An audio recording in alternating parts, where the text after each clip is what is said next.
Louisville, Kentucky, the 10th city that this tour has traveled to. And I am really, really just so excited that, Ryan, our super producer, and Angela Rye, who's the boss lady of the whole thing. Amen. She is the boss.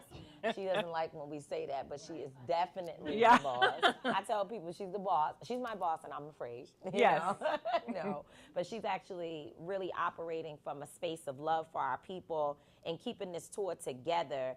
And I'm really excited that both of them encouraged us to do our podcast live from here and give people the content straight from the community, the leaders, the local community. It's just, the people from national organizations, having everybody come together. It feels exactly like what we're supposed to be doing. Absolutely. And how we're supposed to be using our time.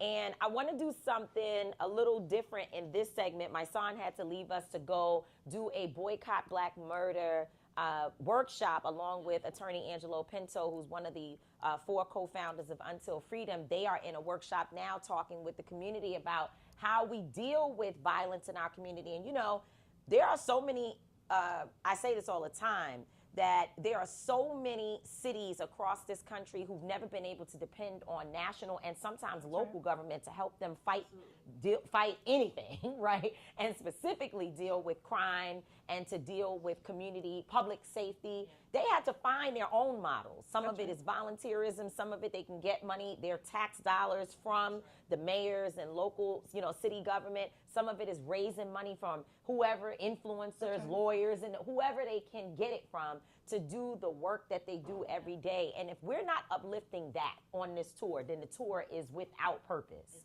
The whole point of this tour is to show people we should have them, the leaders, but we got us. Right. That's right.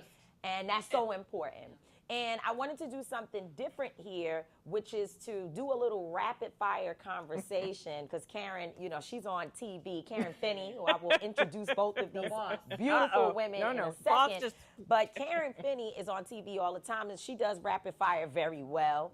And I think in the spirit of one of the things that Angela has consistently sort of been, I don't want to use the word drill because she'll be upset that we're saying drill like she's a drill sergeant. Emphasized.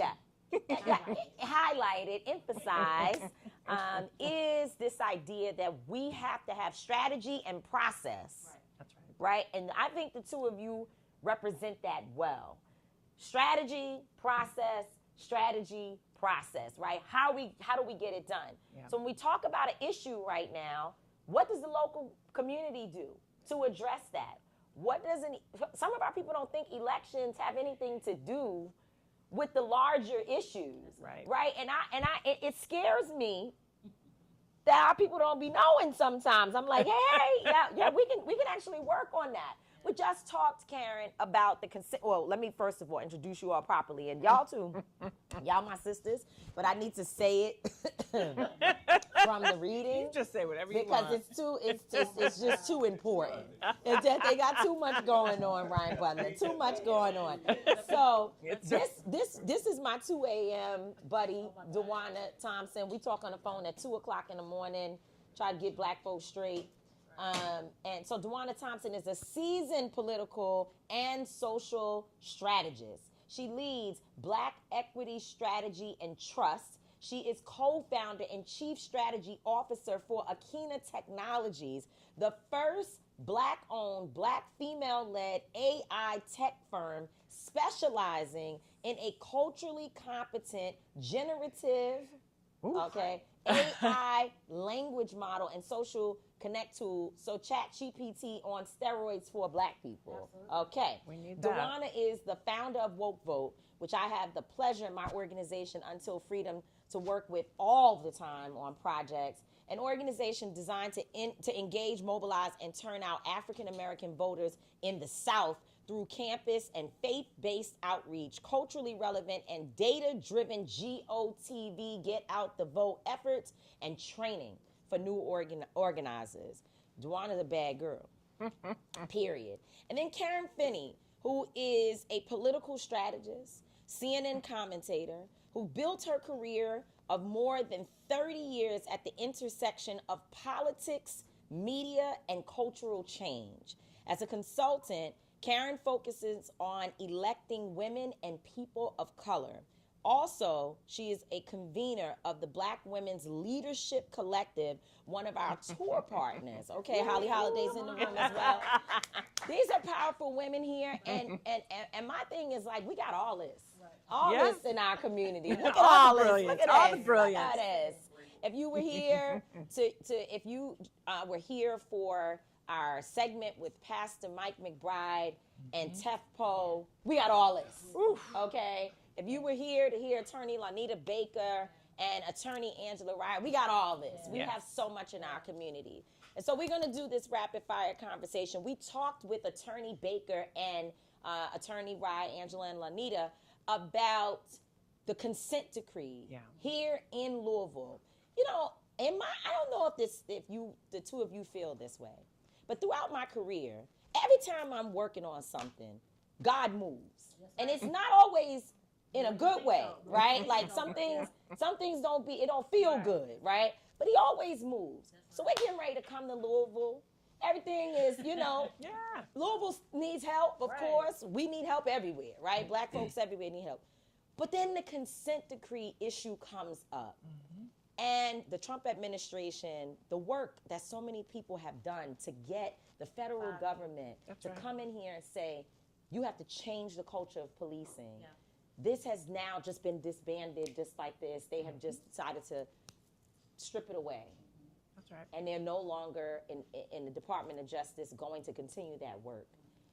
And so I want you to talk, Karen, yes, ma'am, about the impact of that. Sure. But then, Dewana, the question remains, the people can still do something. Absolutely. The mayor can do something.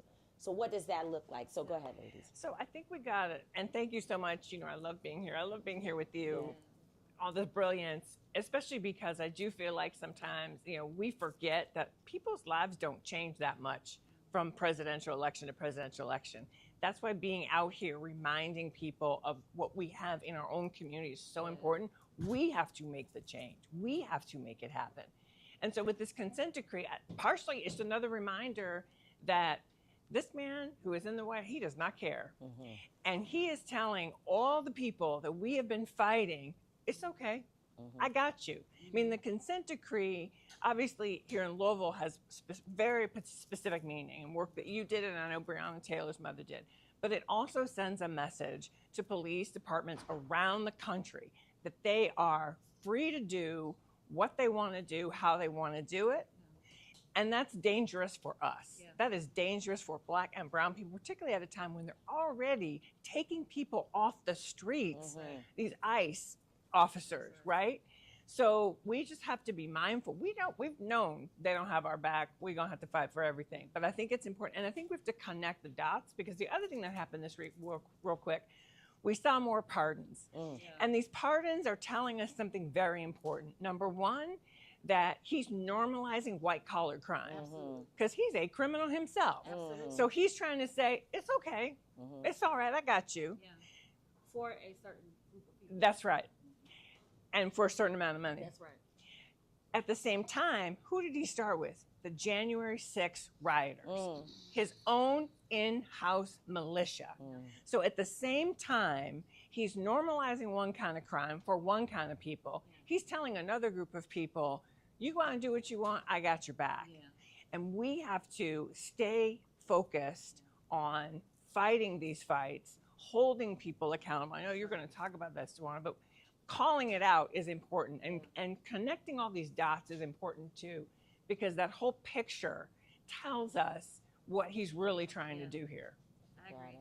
I feel like what's important to note is that because people have been disconnected from the political process, a lot of times that also means that they're disconnected from how the process works, right? And so we have to go back to really teaching people, how is a bill made? What is a pardon? That's right. What are these things, so that they can begin to reimagine what the structure is, or reimagine what the strategy can be when these things start happening.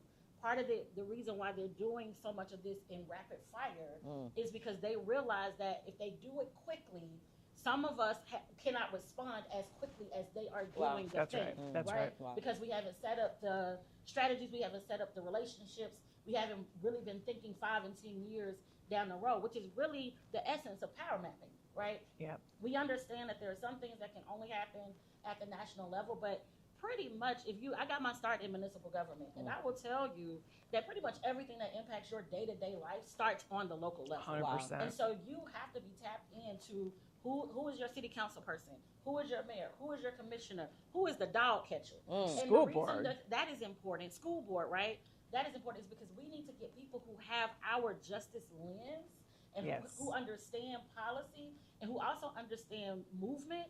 We need to get them positioned to be in those roles so that when things start coming down and we start to see shifts in the national administration and in the agenda, we've already got people who are thinking differently about how they use these local roles, how they use these local opportunities to push back. So I'm from Birmingham, Alabama, right?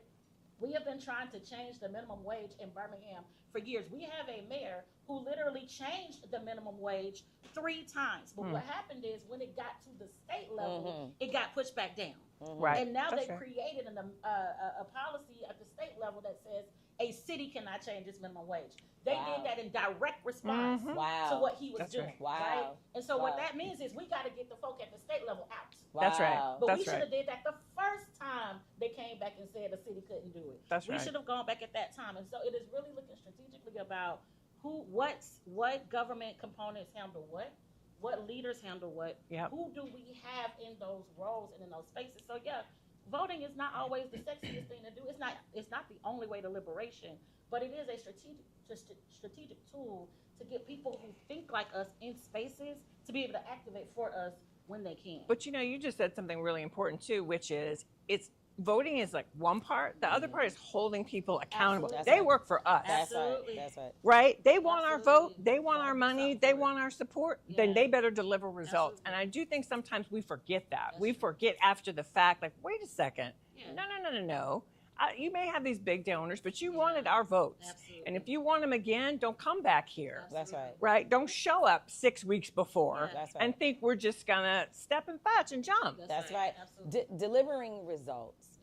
One of the issues that has me literally heartbroken, I was yelling at the TV, the walls, and anybody who would listen. In fact, I was walking through the airport, and I tried to say it as loud as possible so that any white person that walked past me that potentially voted for Donald Trump would hear it on my way to the plane. Yes. And I was saying words that will not be allowed on YouTube when they play this. No, I really was. I believe it. Because that Job Corps situation has me very, very upset. You see, I grew up in the housing projects in Harlem, New York, where they would put a flyer up on top of the buttons in the building. That's a big deal in the projects. Anybody live in a project, you know, y'all organize in the projects. You know, when the flyer goes up, it can be a funeral announcement, or it could be a resource. It can, anything that goes up there, you look at it when you come in the door. And your mama definitely looks at it, and your dad, because they know this is important. Right. Safety notices. One of the things that I remember being up there was an invitation to apply for Job Corps. Yes. And I know young people whose parents were struggling, who sent their children to Job Corps, and the next time you saw them, these kids were different. That's right. They became adults who had a place to go, and they lived there. They became productive. They had a trade when they left Job That's Corps. right. I don't have a clue why anybody would think that should be taken away from any community, because it's not just black and brown folks. This is all communities that use Job Corps. Yes. This has me very upset. And to see people, I watched a woman say, I was supposed to get a breast cancer surgery. She said, as a mother, this is what she was going to do. Yep. She already has housing issues. I know a lot of us, we're so privileged, we don't even know what it means. They're like, oh, she got to get a job. Yeah, she has housing issues. She found a place to be so that she could go home and heal from a breast operation. Her son was released from Job Corps, and now she has to reschedule her breast appointment, her breast surgery appointment, because she needs to figure out where he is going to live. That's right. This is serious. And I Yes. want you, Karen, to talk about what you see as the impact. Do you even, on TV, is anybody even talking Not about enough. the seriousness? Not enough. I mean, look, we are seeing in different states, even Republican members, because they're hearing from people in real time. their voters, their phones are ringing off the hook. I mean, people think sometimes they ask, like, does that really matter? Absolutely. Yeah. They track the mail, they track how many calls they get, they track social media. So it actually all matters. So we should all be screaming at the top of our lungs, because the point is they don't care. That's why they cut it. Why? Because he wants to give a cut to billionaires. Right. So this is part of the waste, fraud, and abuse, right? This is part of what they're going to do to Medicaid, where 13 million people could lose their health insurance, right? These are people who need that. So in all these things, when we see this and we say, wait a second, that doesn't make any sense.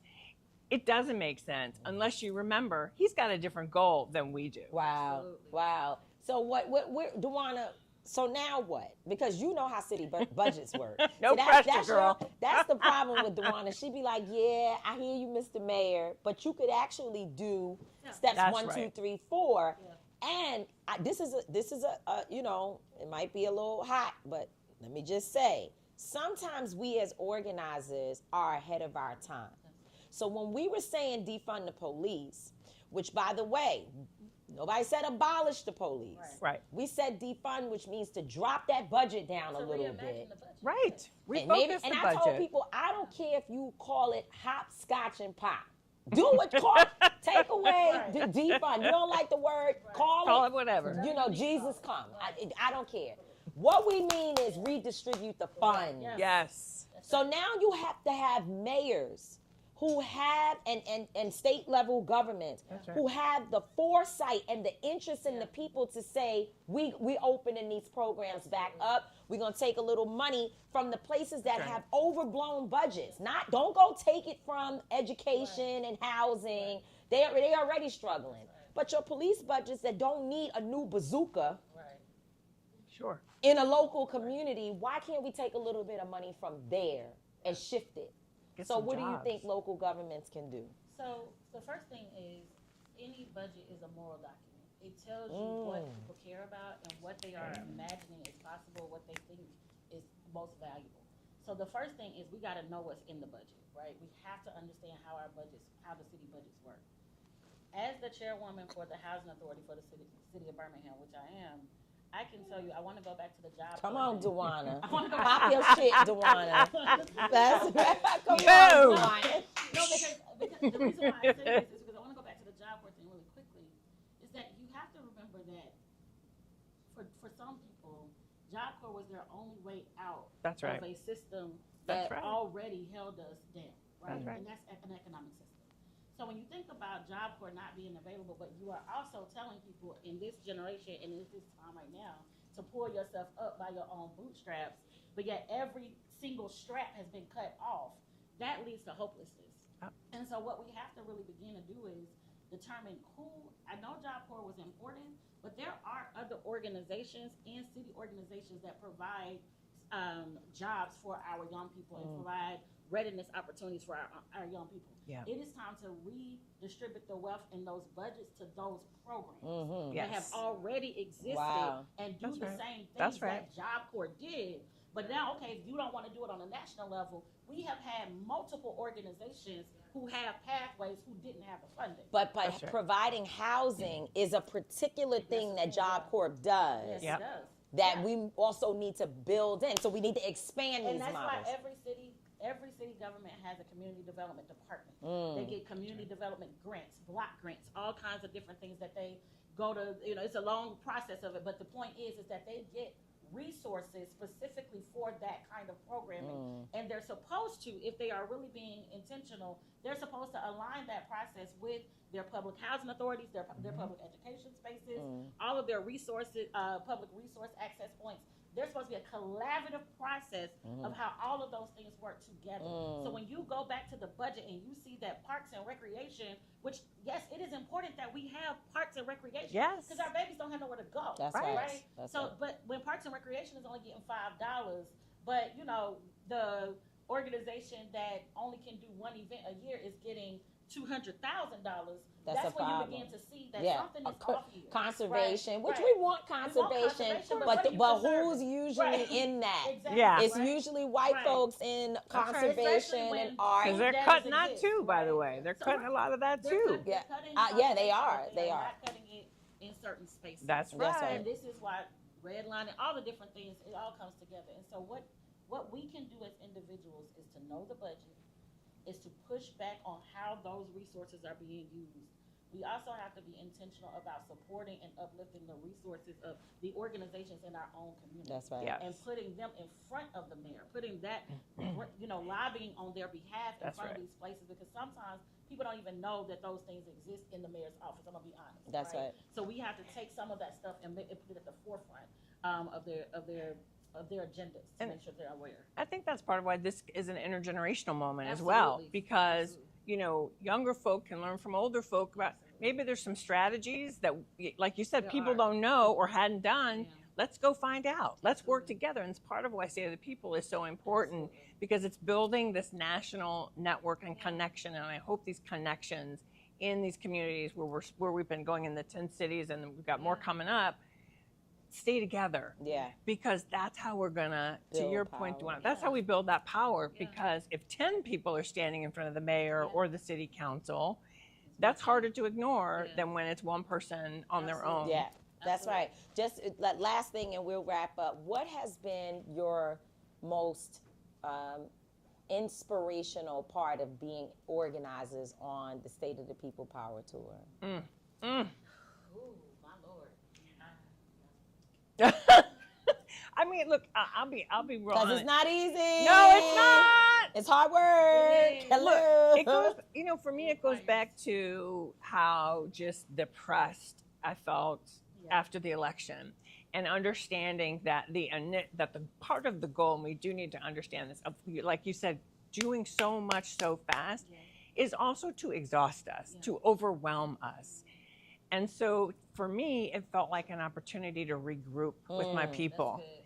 and to kind of come together in community, to get to work with people like you that I admire, who I don't know, we hadn't worked together Yes, directly that's right, anymore. that's right. And so, Black Women's Leadership Collective, got to give a little plug. Yeah, for sure. That's part of what we try to do, is bring different Black women's leadership groups together. This is intergenerational. This is, people from all different parts of our community. So for me, that's been the most inspirational. It's just people just pouring in. You've been in this, love that. Karen. Yeah. I mean, I see your name Yes. popping up on the Signal Yes. thread every hour of the day. She- all so yeah, night. Angela, yes. I mean, you have really turned your, You turned, I got you signal know what I text, mean? email. You turned on some old school skills, That's true. right? Your Yeah. beginning skills of Yeah. being very administratively oriented. You done brought that back into the mix because you're the great Karen Finney, right? Like you're on Aw, TV. thank you. You No. could Yeah. show up here and say, I'm gonna do I'll this. moderate panels, I'll talk to, people, I'll go out in the community and interview people. Right. But And you that's have it. actually been behind the scenes pushing paper. Yes. And I am Yeah. very grateful for that. Thank you so Um, much. As someone who has been on my book tour, usually it's Duana and me, and we just all and making it happen. And a lot of people know that I'm the type of person that I start a project and then I drive it all the way to the last minute, Yep. But I have been on my book tour at the same time with this tour, so I haven't been able to do as much as I would like to do, but I feel covered. Yeah. Like when I show up, That's right. I'm like, damn, we doing this. What I've been doing, just so everybody knows, is being behind the scenes taking phone calls from people who are saying they hate us and they wanna quit, and then they love us and they do this beautiful thing, and it's like it Yes. all worked out. That's right. Somehow I have become. That's all right. What is that? No, y'all. That's yeah, you. right. That's your next Yeah. evolution. Like, I'm like, what happened? You're like, wait. She stepped on my toe. I'm like, you know what? I know about that. I know about that step on my toe. But I love the fact that that each one of us has found something that we can do. So, Duana, you close us out in telling us what is the thing that has been the most inspirational for you, especially when you're like, oh, I'm done. That's it. I'm finished. And then you're back. And then the next day, I'm like, shit, Tawana says she out this time. And then the next day, I'm like, Tawana, what? You did all of this today? I think for me, it has been the workshops that have helped people to realign with what they already have. I think, we do a power mapping workshop at each one of these tour stops, which reminds people of how much access that they already have to resources, Wow. to free spaces, to money. I don't think there's been one city where we've gone to where in 5 minutes in that room we had raised $100,000 if they really needed to do it. Wow. That they had identified 10 different free locations that they could host something. That they didn't identify 12 different people who could run for office that day in just one session. And I think watching people's imagination open up again to like, man, we actually got everything we need. Yeah. We really do. That is the most beautiful thing, because that's going to last beyond us being in the city. Is that like that reimagination and that opening again of like, we have every single thing that we need. Yes, we do. We just got to get organized. What are some of the resources we provided to people here in Louisville and other places around the country? Like, what are those resources been?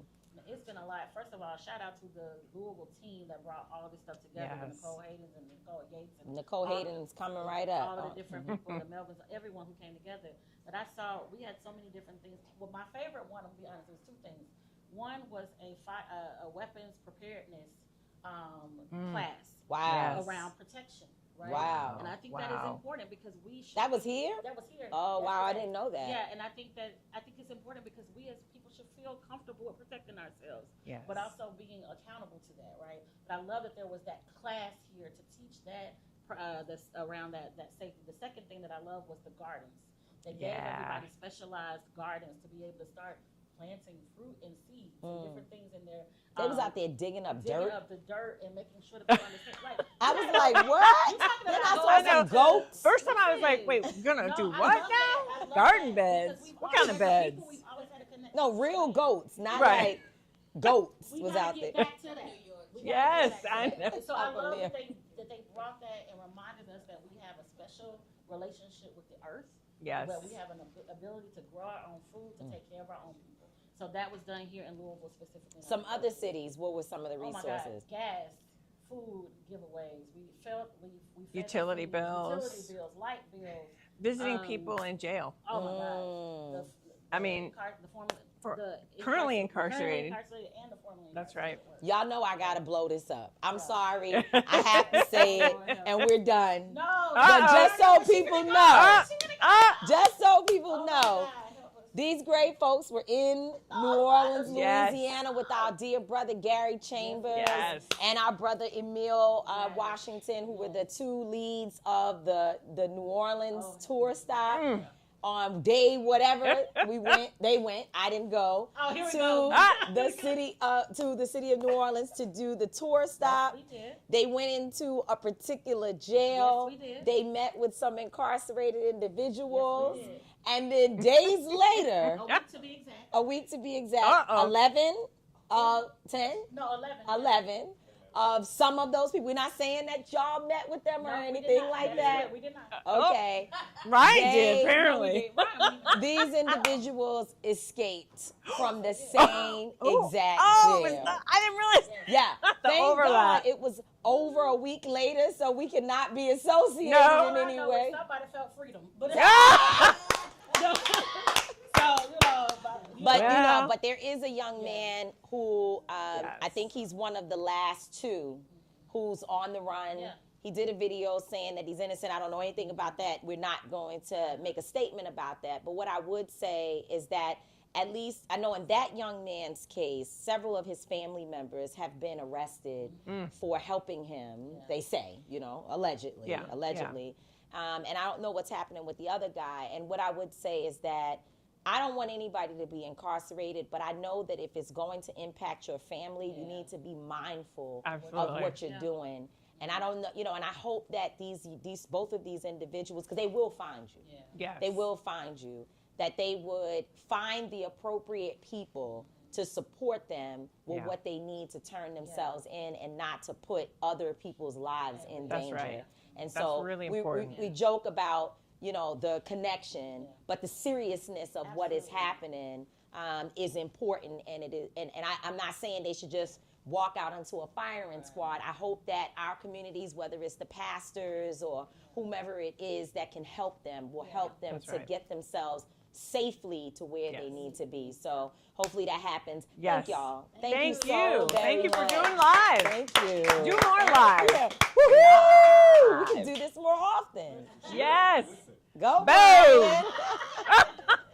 You got to produce. All right, one more, and then we're out of here.